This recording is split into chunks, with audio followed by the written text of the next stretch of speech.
Do you ever look at a movie's advertising after you see said movie and think to yourself, hey, that wasn't in the movie? For example, a lot of the posters for Free Fire show Brie Larson wearing sunglasses.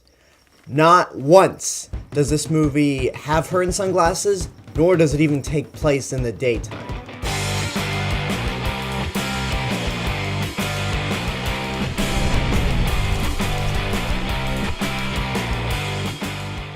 Free Fire stars Brie Larson, Sharlto Copley, Armie Hammer, Cillian Murphy, and Jack Reynor, and focuses on a couple of IRA members who want to purchase some guns. So these two groups meet at this abandoned warehouse in Boston. However, there is conflict between two people, and let's just say from that point out, guns are pulled out and things escalate quickly. I mean, things really get out of hand. So when it comes to movies that you're looking forward to in the year, it's easy to point out the big summer blockbuster type movie, like Guardians of the Galaxy, Thor Ragnarok, War for the Planet of the Apes, Alien Covenant, Star Wars The Last Jedi. It's easy to pick those movies because they're hyped up incredibly.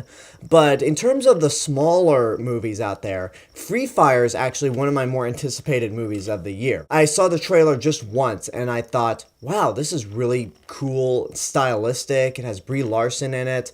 I want to go see this. So I had to wait quite a while since I saw that trailer, and I finally saw Free Fire, and it's pretty much exactly what I imagined it would be, for better and for worse.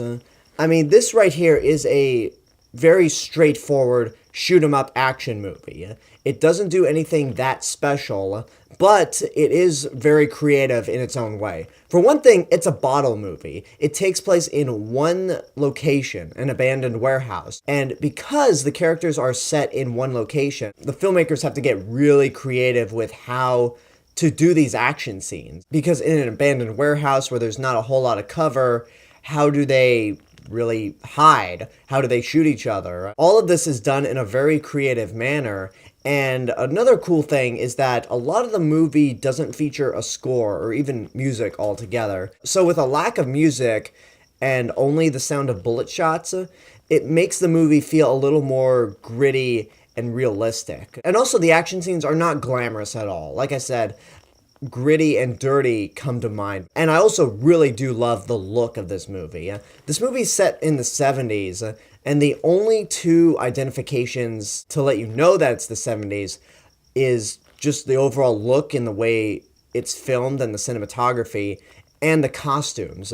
The characters all wear these really fantastic costumes that belong in the 70s. And even though it's all set in a warehouse, you feel like this movie really was made in the 70s. Because if you take something like American Hustle, while I hate that movie, I will give it credit that it did look like a movie from the 70s. Free Fire, on the other hand, feels like a movie that was made in the 70s. It almost seems like Hollywood invented a time machine and sent these actors back in time to the 70s just to make this movie, and then it got shelved for about 40 years. And speaking of your actors, this is kind of where I get into the things that I didn't like a whole lot. While nobody in this movie does a bad job, in fact, everyone's actually pretty good. Even Jack Reynor. You might not know that name, but he was the boyfriend from Transformers Age of Extinction, and he was terrible in that movie. He was god-awful. Here, he's unrecognizable, and he's actually one of the more funny characters in this movie. It's like, when you watch Transformers 4, you're like, okay, I never want to see this kid act again. Then he's in Free Fire, and you're like, well, shit, he really stepped up his game. And everyone else is good. Cillian Murphy, Armie Hammer, Sharlto Copley, and Brie Larson. But they're not really characters. If you're going into this movie looking for story development or character development, you're not really going to get it. Because the characters are just types. Armie Hammer is your very charming, full of himself American. Sharlto Copley is your crazy South African gun dealer. There's one guy in this movie who I don't remember the actor's name, but he's just a British junkie, and he's out of his goddamn mind. And then Brie Larson is just there because they need a woman in this whole sausage fest. Brie Larson is the best in this movie. Again, not that everyone else is bad, it's just aside from Jack Reynor because he was a surprise, she was the standout of the whole movie. There's not really a whole lot I have to say about Free Fire. I mean, it is what it is. It's a very straightforward shoot-'em-up movie with really creative action scenes, great cinematography, beautiful costumes, and the actors do a good job with what they're provided with. And I also really love how in this movie, anyone's vulnerable.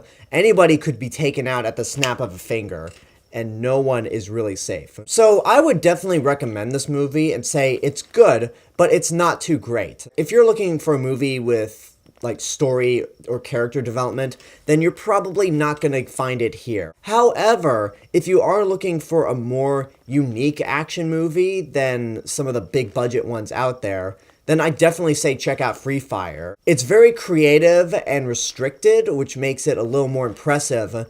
At the same time, it's never groundbreaking. It gets in there, entertains you for about 90 minutes, and then gets out immediately. It's a very short movie. You won't even feel the length. So, Free Fire, I definitely recommend it, but it's not one of those big, oh my god, you gotta go see it right now movies. It is what it is, so take it or leave it. And that's my review for Free Fire. I hope you enjoyed it. Leave a comment down below and tell me what your thoughts are on the movie, if and when you've seen it. And as always, this is the real Mr. Robinson telling you there's only one.